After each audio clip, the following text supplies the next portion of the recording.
Hey everyone, welcome to episode 222 of Sold with Updike Pugh. I'm Jeff Updike. I'm Weston Pugh, and today we have a really cool house that just hit the market in Lake Highlands, and we thought we got to bring this on because you're definitely going to want to see it. And in our second segment, we're going to recap the first quarter of the year in real estate. There's a lot of information that we saw that is really pertinent to what we're talking about, and I think that it's important that we see stuff that's happening locally rather than always hearing what's on those national headlines. I agree, because real estate is local. It is. It gets more and more, I feel like, even some of the numbers we're going to talk about today, you and I could actually drill them down even like within like blocks, and it'd be a completely different set of data. Yes. So that being said, if you're looking for a house, let us know, because it's really important to have the most accurate current data there is. So what'd you do this weekend? This weekend, well, so as you all know, I play a little pickleball, and so there was a fundraiser, Dink for Pink, and it was for breast cancer awareness, and we had a really great tournament out at Grand Prairie. It was the chicken and pickle, and here I am, just finished playing, and you can see that young woman sitting there in the pink. Her and her partner were the ones that actually won the entire tournament and beat my partner and I in the first round, but we got fifth. It was a great time, as you can see here. Lots of people showed up. I think we had 35 teams. We had beginners, intermediate, and advanced. It was a great time. Actually, you know, I was supposed to play with Mickey Carr, and I was really excited about playing with Mickey Carr because he's a really good tennis player. And Mickey and I were warming up, and he tore something in his calf. So I actually ended up having to pick up and was lucky enough to catch on with Cruz, and Cruz is a 19-year-old that had lots of tips for me. Apparently, I needed a lot of help. It was interesting because of Cruz's ability, we actually had to bump into the advanced bracket, and that is night and day. That made you run for your money, didn't it? And you know what the deal is? At that point, they find the weakest link and they pick on you. Yeah. And I got picked on a lot, so I'm getting better, but it was a lot. What'd you do this weekend? I planted plants. I did the spring homeowner thing at both my house and at Adrian's house. I got all my furniture out. I went and bought cushions for it. We replanted the front yard in Adrian's front bed, mulched it, did all that. Really, they're looking good. Looking good for spring. It was, and you know what? It's such a great weekend. It was like really no clouds. Nice wind. It was a perfect weekend to get that done. So it really was. We're really enjoying that. It was great weather. It was great. And speaking of weather, let's talk about what the temperature is in this Dallas real estate and talk about the market watch right now. So what we like to do is look back over the last 7 days of what has happened in Dallas. And so we're going to take a look at a couple different categories. And the first one is going to be coming soon. And the coming soon category is not required for agents, and it doesn't actually get syndicated to websites. This is just a way for us to tell other agents out there that we've got something if they're looking in an area. And that's down 28%, 71 units this last 7 days. And the new activity on the market is actually up 25%. And so that's really great because it's the spring, 466 units this week versus 373 last week. An option period. So this means we now have a buyer and a seller who have entered into a contract together, and during this option period, we have seen an increase of 7% to 407 units. That's amazing. Talking about pendings have remained neutral for several weeks, but they're up 4% over the last week to 173, and then the number of sold transactions is up 19% to 317, and that is in all of Dallas County. We also like to look at our interest rates, and this is from Optimal Blue. The 30-year conforming rate that was most found last week was 6.475, which is up just a smidge from where it was a week ago. I also wanted to show you kind of what rates have been doing since the first of the year. This is from Optimal Blue website, and I picked it from January 1 through today. And you can see that interest rates have bounced really all over that 6.5%. Never quite reached 7. At one point, they did get down below 6% again, but I think we're looking at the new normal. I would agree with that. And I think that we, earlier this year when we were at the Legacy, listened to a couple of economic speakers. They said that 6.5 was going to be where we would probably settle in it. And it looks like they were pretty good on what they predicted. Yeah. All right, so let's talk a little bit about this house. 8526 Thunderbird Lane, and this is a 5-bedroom, 4 full, 1 half bath, just over 4,800 square feet and comes at $1,550,000. And this is located just to the north of White Rock Lake. It's such a great location. If you are a biker, a cyclist, excuse me, if you are a cyclist, if you are ride skateboards, if you're a runner, whatever your outdoor pleasure is, this is a perfect location for you. And the great thing too is that you have really great access to Northwest Highway. So if you're needing to get over either to Love or to DFW, this is a great way to get out. Also, if you're looking to head north because of traffic, you can jump on Adelia, zip up to 635, and you've got access also, if you need to get all the way over to the north entrance of DFW as well. Yeah, the express lanes are not quite over to Adelia, but they're beginning to work on that. But you pick it up by Central Expressway. Huge difference in how fast you can get across that portion of DFW. So some of the things that we like to talk about, also not just the house, but like what are some of the things that locals love to do in this area? And one of the great things that this side of town has is they have a place called Good Local Markets. And this is a really great area, or it is a, what do we call a? Kind of a producer-only farmer's market. And they have it just set up. They have a new location, and it's at White Rock Lake United Methodist Church, and it is on Saturdays from 8 until noon. And this has been going on since 2009, so this is not a brand new event. You get a really good combination of produce, you get artisan cheeses, some crafts, and a lot of community love there. I can't wait to go check this place out. And also, one of the things that you and I love is the Hill. Yes. It has been over there. I think they have that barbecue place that you love, Red, White, and Blue, is on the back side of that now? Yeah, I think so, yeah. So this is a really great area. My favorite Chinese restaurant is over here, and it's called Walk Star. But if you're also looking to work out after you eat, chow down, there's also F45. I think you did F45, didn't you? I tried F45. Yeah. Pretty good? It's much like Cycle Gym like we used to do. Very cool. They also have then two coffee shops. One is Houndstooth, which is a local and very common, or not common, but a lot of people go to that. And then they also have Civil Pour over there. So lots of things happen in that area. Great restaurants there. That Walkstar is probably some of the best Asian food I've ever had. Yep. Well, you were in Japan, so that's ridiculous. It's some of the best local Asian food I've ever had. We're gonna have to edit this. All right, what else we got on this market over here? White Rock Ale House, and this is located on the south end of White Rock Lake in the shopping center right at the corner of Gaston and Garland Road. Mm-hmm. That's right. And one of the reasons why we want to bring this up, even though it's a little further to the south, is that on Saturday, April the 29th, they are going to have a crawfish boil. Tickets are $35 a piece, and it's from 11 to 3. This is a really great way to go out, and this side of town is super friendly. So if you're new here, these are the kind of events where you can go have some beers, loosen up, and really meet some really great people. Sure is. I love it. I've got my first crawfish boil this weekend. Do you really? Yeah, Ray's doing a crawfish boil. I did not know that. I have two. I have one coming up, and then one later in the year, and then I think Zach said he's bringing crawfish for the office. Oh, really? Yeah. Oh. All right, so let's jump in and talk about 8526 Thunderbird Lane. Again, this is a 5-bedroom, 4 full, 1 half bath, and it is 2-car garage, just over 4,600 square feet. And it's priced at $1.55 million. This is a really incredible home. The drive up on it is amazing. They use that really great Cor-Ten to create beds and retaining walls. And this is what you see when you step inside the front door. I thought they did a great job. I think that so many times when the remodels happen, they don't take full advantage of the possibilities with the ceiling height and the reconfiguration of the rooms. And I felt like they did both of those here by lifting and elevating, and we'll kind of point that out throughout. This is to the right of the front door, and this is a little seating area with, I believe, just a dry bar. And then as you see here, how it pitches back, that next room that we're looking at right above our heads, that is actually this office right here. And this is on the front of the house. Really, one of the things that I noticed about this house is the room sizes are incredible. Every room is huge. Yeah, for over 4,600 square feet, you get some great size. Going down just a little bit further, you get into this really large, as Jeff said, large master bedroom. And this bedroom, again, as you can see here, is large enough that it does have a little seating area right there with a love couch. And then this amazing, really well thought out and put together bathroom. And this shower is ginormous. Yeah. I mean, ginormous.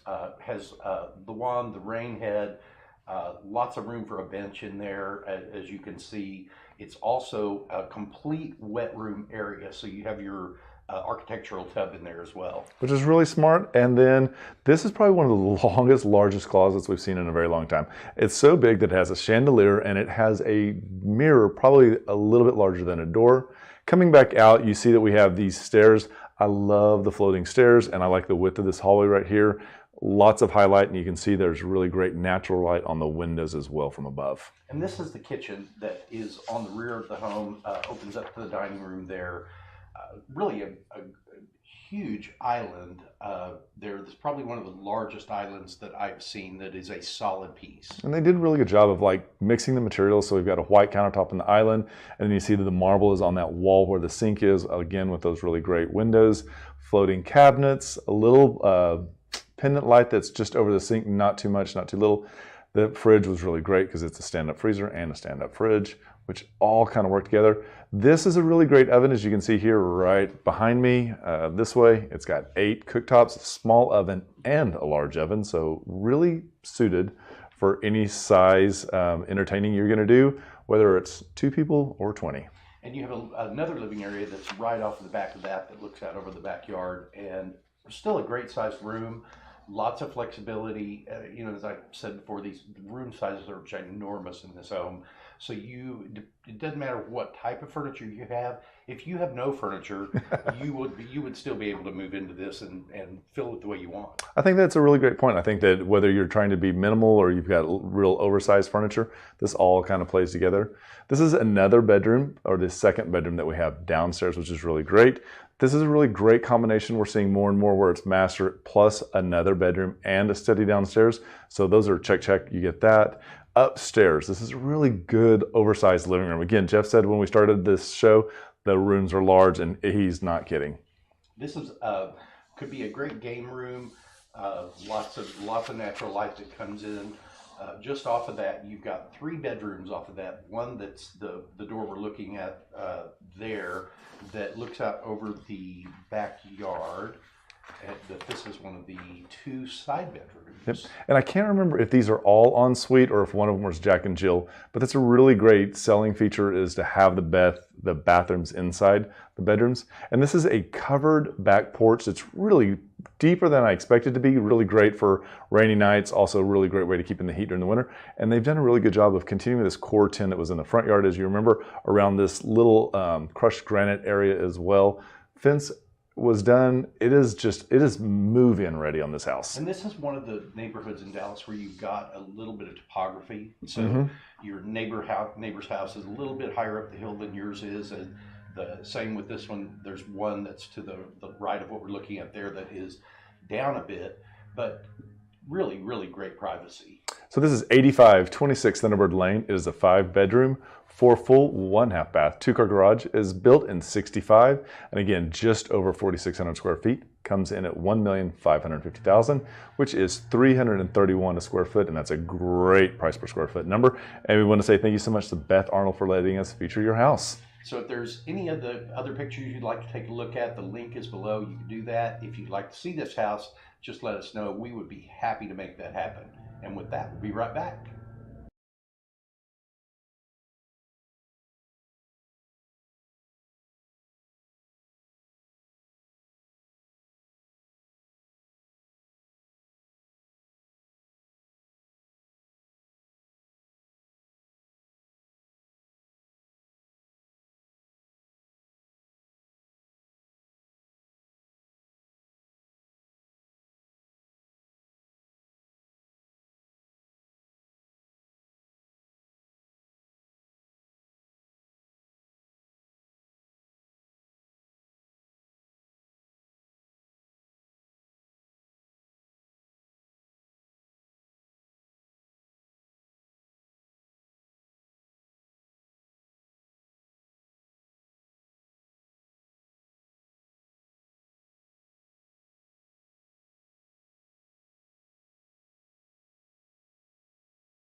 Hi, everybody. Welcome to second segment, episode 222, Sold with Updike Pugh. I'm Jeff Updike. I'm Weston Pugh, and today we're going to take and do a quick recap over Q1 with the real estate market and see what is shaking, because there's a lot in this market.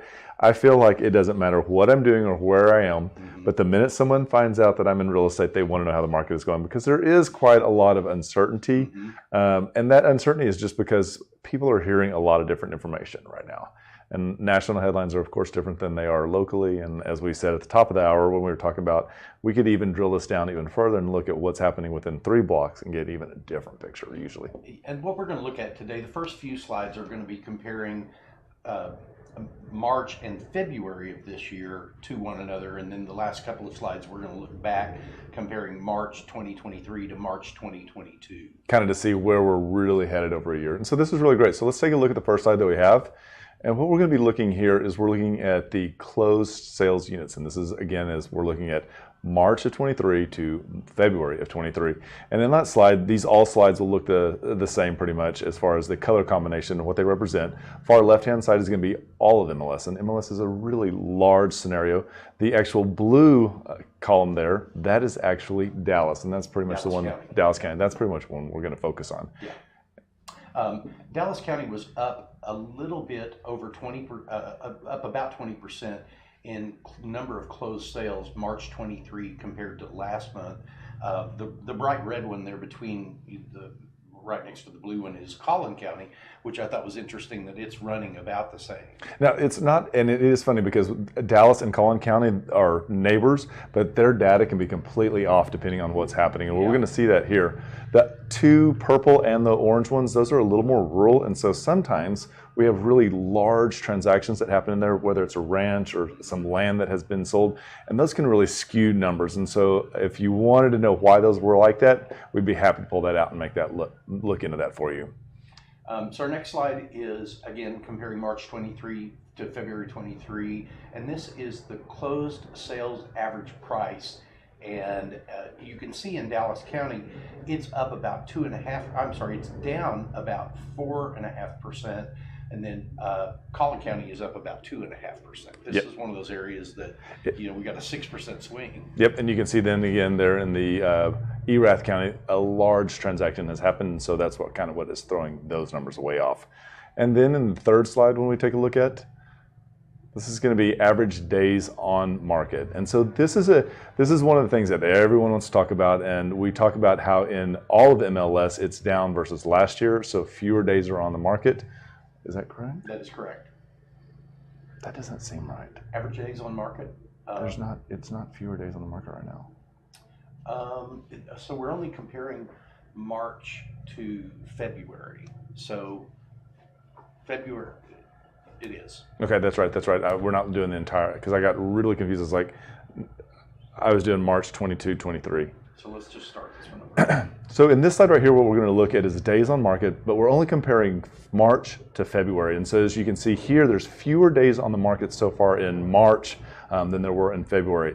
All of MLS was down just by like 3.1%. Dallas was actually shortened up and tightened by 13.5%. Yeah, and it's just indicative of the speed up that we're seeing in the market, because it is the spring market, but we're not seeing that surge of homes come on the market. So it's almost like we're kind of seeing a mini last year, maybe a mini year before, because inventory still is way down. Yep. And if y'all ever watch or listen to Julie Mason, when Julie Mason has a guest on her show that says something, Julie Mason always goes, and so you just said that, and I just did not again other than last year. So taking a look at the next slide, what we're going to look at is closed sales, and that's the difference between March of 23 and this is where we're going to look at March of 22. And so as you can see, there have been in all of MLS, an 11% decrease in the number of total sold transactions for all of MLS. And Dallas County is down about 20%. Again, you can see that bright red. Collin County is up about 2.5%. Yeah, again, we were talking about how even though we're neighbors, we're not always going to have the same data. So Mark, this is the closed average sales price, again, comparing year over year, March of 23 to March of 22. Dallas County was down about 2%, and Collin County was down almost 5%. Yeah, and that is a big swing for them. So what we talk about, a lot of things that happen here in the more of the Dallas area, is we're talking a lot of resale, whereas Collin has a combination of both resale and new homes on the market. So they can have a little more pitch in what they're seeing on the market in this data right here. Yes. And so I think this is our last slide, percentage change months of inventory, and this is based on closed sales. In Dallas County, we are up about 125% in terms of months of inventory, but that could reflect like going from 2 weeks of inventory to a month of inventory. Exactly. I mean, it's that minute of a change. So this 23 makes it sound like it's crazy. It makes it sound like everything stay on the market for a year and you're never going to sell it, but that's really not the case. Again, like you were saying, last year we were seeing things that could last on the market hours. So if you go up 120%, you're on the market for maybe 7 days, 12 days. It's not nearly as dramatic as what the numbers make themselves out to be. So kind of recapping, the reason why we think that Dallas is having this surge and this change in this market is we're still such a strong jobs growth market. We have so many people that are relocating here, as you hear all the time through the news. That is actually true. Texas is overall a very friendly business state, as many of you are finding out, and also affordable housing. Our housing prices have really gone up comparatively over the last 5 years, but we're still a somewhat affordable place to live. Absolutely. Terms of, what your monthly house payment or monthly out of pocket is as a percentage of your gross income. And then the other thing too is we're really needing the market to be both a buyer and a seller's market. And for that to happen, we need between 4 and 6 months. Inventory is still a little bit low. Once that stabilizes out, we'll see a lot more of these shifts in the market slow down, and we'll have more of our normal gradual appreciation. And interest rates are still remaining remarkably low. Yes, they've gone up over the last year or so, but again, we're 6.5%, and that's probably where our interest rate should have been for the last several years. And they're probably going to hang out there and just perch. Yeah. So one of the things we want to say is that if there's information like this that you need for an area that you're looking to invest in or that you live in, let us know. It is really easy for us to create a portal that can make that happen for you. And just remember, we want to be your realtors for life. When you're ready to talk real estate, you can reach us online, by phone, or by text at 214-377-2223. And remember, we want to be your realtors for life.